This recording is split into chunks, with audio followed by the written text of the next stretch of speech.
জানিয়ে দেব এই মুহূর্তে পাওয়া সর্বশেষ আপডেট বাংলা সংবাদ। শুরুতেই শিরোনাম। বাংলাদেশকে অস্থিতিশীল করতে ভারতীয় গোয়েন্দা সংস্থা রয়ের নতুন ষড়যন্ত্র। প্রিয় দর্শক, পুরো রিপোর্টটি উপস্থাপন করছি, ভিডিওটি না টেনে দেখতে থাকুন। মানবতা বিরোধী অপরাধের দায়ে শেখ হাসিনার বিচার হবে, প্রধান উপদেষ্টা।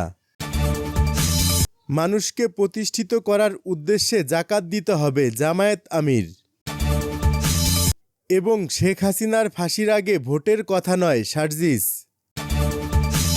শুনছিলেন সংবাদ শিরোনাম, এবার বিস্তারিত।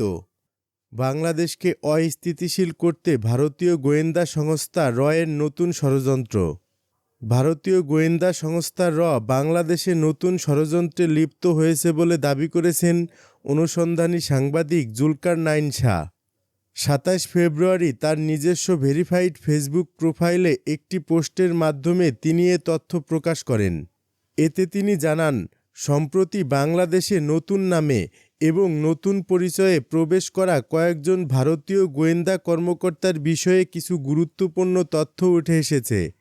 দীর্ঘদিন ধরে ভারতীয় গোয়েন্দা সংস্থা বাংলাদেশকে অস্থিতিশীল করার জন্য কাজ করে আসছে এবং এই উদ্দেশ্যে তারা আওয়ামী লীগ এবং প্রধানমন্ত্রী শেখ হাসিনাকে ব্যবহার করেছে, এমন অভিযোগ আগে থেকেই ছিল। এমনকি অনেক বিশ্লেষক মনে করেন বিডিআর হত্যাকাণ্ডের সাথে সরাসরি ভারতীয় গোয়েন্দা সংস্থার সম্পর্ক রয়েছে। জুলকারনাইন আরও দাবি করেন, চলতি বছরের ২৪ জানুয়ারি তিনি রয়ের ২ ঊর্ধ্বতন কর্মকর্তার পরিচয় প্রকাশ করেছিলেন।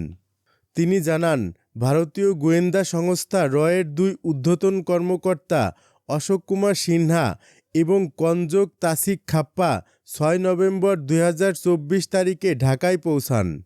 তাদের ঢাকায় আগমনের ব্যবস্থা করেছিল ভারতীয় হাইকমিশন। তিনি আরও বলেন, এই কর্মকর্তারা ৬ নভেম্বর এয়ার ইন্ডিয়ার ফ্লাইট AI-২২৭-এ ঢাকা পৌঁছান। বিমানবন্দরে তাদের গ্রহণ করতে উপস্থিত ছিলেন ভারতীয় দূতাবাসের কর্মকর্তারা। এই কর্মকর্তারা মূলত ভারতের আইপিএস ইন্ডিয়ান পুলিশ সার্ভিস থেকে ২০০৭ সালে অশোক এবং ২০১৩ সালে কনজককে রয়ের ডেপুটেশনে পাঠানো হয়েছিল। বাংলাদেশে তাদের আসার কারণ ছিল বর্তমান অন্তর্বর্তীকালীন সরকারের সাথে সম্পর্ক পুনঃস্থাপন এবং বাংলাদেশের গোয়েন্দা সংস্থাগুলোর সাথে সম্পর্ক গঠন। জুলকারনাইন আরও দাবি করেন, বাংলাদেশে আসার পর রয়ের কর্মকর্তারা তাদের অভ্যর্থনায় পূর্ণ সহযোগিতা পায়নি। বিশেষত এনএসআই এবং ডিজিএফআই থেকে স্পষ্টভাবে জানানো হয় যে রুটিন সম্পর্কের বাইরে কোনো বিশেষ সম্পর্ক স্থাপনের সুযোগ নেই। এই পরিস্থিতিতে ভারতীয় কর্মকর্তারা অত্যন্ত হতাশ হয়ে পড়েন এবং তারা হোটেলের কর্মীদের সাথে অবিবেচনাপূর্ণ আচরণ করতে শুরু করেন। এছাড়া জুলকারনাইন শাহ দাবি করেন, ৫ আগস্টের পর থেকে ভারত এবং বাংলাদেশের সম্পর্ক অনেকটাই শীতল হয়ে গেছে এবং এর পেছনে শেখ হাসিনাকে আশ্রয় দেয়া, সীমান্ত উত্তেজনা এবং অন্যান্য ইস্যুগুলোর প্রভাব রয়েছে। এমন পরিস্থিতিতে বাংলাদেশের প্রতি ভারতীয় গোয়েন্দা সংস্থার নতুন ষড়যন্ত্রের উদ্দেশ্য কী? নির্বাচনের আগে বাংলাদেশকে অস্থিতিশীল করার চেষ্টা করছে কি এমন গুরুত্বপূর্ণ প্রশ্ন নিয়ে অনুসন্ধানী সাংবাদিক জুলকারনাইন শাহ তার মন্তব্য শেষ করেন। মানবতা বিরোধী অপরাধের দায়ে শেখ হাসিনার বিচার হবে, প্রধান উপদেষ্টা। মানবতা বিরোধী অপরাধী হিসেবে সাবেক প্রধানমন্ত্রী শেখ হাসিনাকে বিচারের মুখোমুখি হতেই হবে। কেবল শেখ হাসিনা নয়, তার সহযোগীদেরও বিচারের মুখোমুখি করা হবে। যুক্তরাজ্য ভিত্তিক সংবাদ মাধ্যম স্কাই নিউজকে দেয়া সাক্ষাৎকারে এসব কথা বলেছেন অন্তর্বর্তী সরকারের প্রধান উপদেষ্টা ডক্টর মোহাম্মদ ইউনূস। আজ এক প্রতিবেদনে এসব তথ্য জানিয়েছে ব্রিটিশ এই সংবাদ মাধ্যমটি। সাক্ষাৎকারে প্রধান উপদেষ্টা বলেন, শেখ হাসিনার বিচারের জন্য প্রয়োজনীয় তথ্য প্রমাণ আছে সরকারের কাছে, তবে তাকে দেশে ফিরিয়ে আনার বিষয়টি নির্ভর করছে ভারত এবং আন্তর্জাতিক আইনের উপর। তিনি আরও বলেন, শেখ হাসিনাকে ফেরত পাঠাতে আনুষ্ঠানিকভাবে বলা হয়েছে দিল্লিকে। এ বিষয়ে ভারতের জবাবের অপেক্ষায় আছে বাংলাদেশ। স্কাই নিউজের সাথে আয়নাঘর প্রসঙ্গে তিনি বলেন, আয়নাঘরগুলোতে ভয়ঙ্করভাবে মানবাধিকার লঙ্ঘন করা হয়েছে। আইন শৃঙ্খলা বাহিনীর এলাকার মধ্যে হওয়ায় সেগুলো জনসাধারণের জন্য উন্মুক্ত করা হয়নি। আয়নাঘরগুলোকে জাদুঘরে রূপান্তরিত করা হবে। টিউলিপ সিদ্দিকীর বিরুদ্ধে দুর্নীতির অভিযোগের প্রশ্নে ডক্টর ইউনূস বলেন, টিউলিপের বিরুদ্ধে মামলাটি খুবই গুরুতর। দেশে তার বিপুল পরিমাণ সম্পদ রয়েছে এবং সবকিছু খতিয়ে দেখা হবে।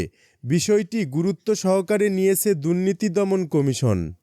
রোহিঙ্গা সংকট প্রসঙ্গে তিনি বলেন, বাংলাদেশে নতুন করে রোহিঙ্গা শরণার্থীদের আশ্রয় দেওয়ার ব্যাপারে মিয়ানমারের বিদ্রোহী গোষ্ঠী ও সীমান্ত সেনাদের সাথে নিয়মিত যোগাযোগ রাখা হচ্ছে বলেও জানান তিনি। মানুষকে প্রতিষ্ঠিত করার উদ্দেশ্যে জাকাত দিতে হবে, জামায়াত আমির।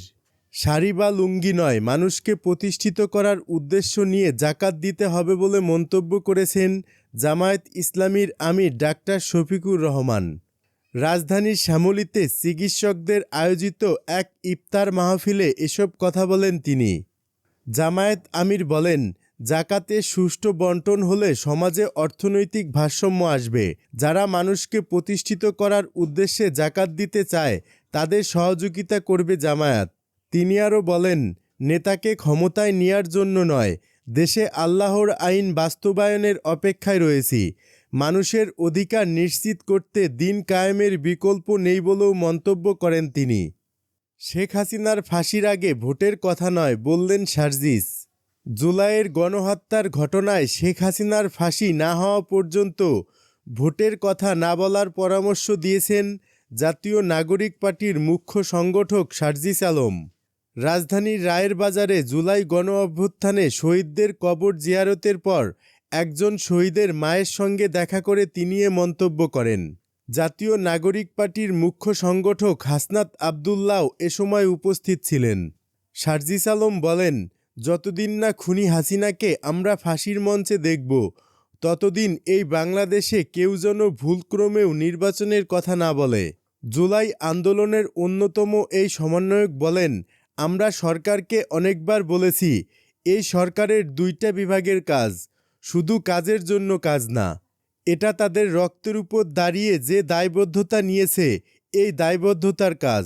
আইন বিভাগ, বিচার বিভাগ, এখানে স্বরাষ্ট্র মন্ত্রণালয়, স্বরাষ্ট্র উপদেষ্টা এবং আইন ও বিচার বিভাগের মন্ত্রণালয়ের যিনি উপদেষ্টা রয়েছেন, এই 2 জন উপদেষ্টা, তারা যদি এই খুনি হাসিনার দৃশ্যমান বিচার এই সরকারের সময় করে যেতে না পারে, তাহলে এই সরকারের সবচেয়ে বড় দায়বদ্ধতা এবং সবচেয়ে বড় লেজিটিমেসি তারা হারাবেন এবং সারা জীবন এটা তাদেরকে দায় বহন করে যেতে হবে।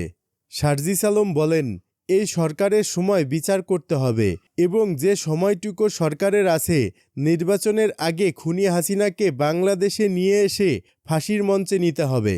এর আগে রায়ের বাজারে 24-এর গণ অভ্যুত্থানের শহীদদের মাগফেরত কামনা করে কবর জিয়ারত ও দোয়া করেন এনসিপির নেতারা। এ সময় দলের আহ্বায়ক নাহিদ ইসলাম, সদস্য সচিব আক্তার হোসেন, নাসির উদ্দিন পাটোয়ারি, আব্দুল হান্নান মাসুদ, মুখ্য সংগঠক হাসনাত আবদুল্লাহ, সার্জিস আলম সহ দলের নেতারা উপস্থিত ছিলেন।